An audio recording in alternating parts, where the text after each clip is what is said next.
6 দিন পরে নখ কষে যাবে, 9 দিন পরে চুল।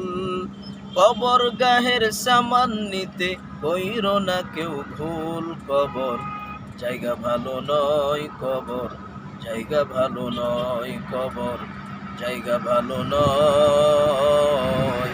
আমল দিয়ে কবর গৃহ সাজিয়ে নিতে হয়। 17 দিনে পেট পেটে পোকার খাদ্য হবে, 60 দিন পরে গোশ থাকবে না, কঙ্কাল হয়ে রবে।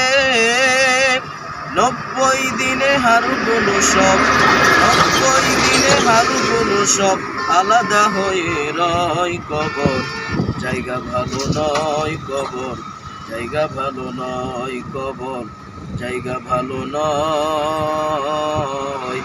আমল দিয়ে কবর গৃহ সাজিয়ে নিতে হয়, আমল দিয়ে কবর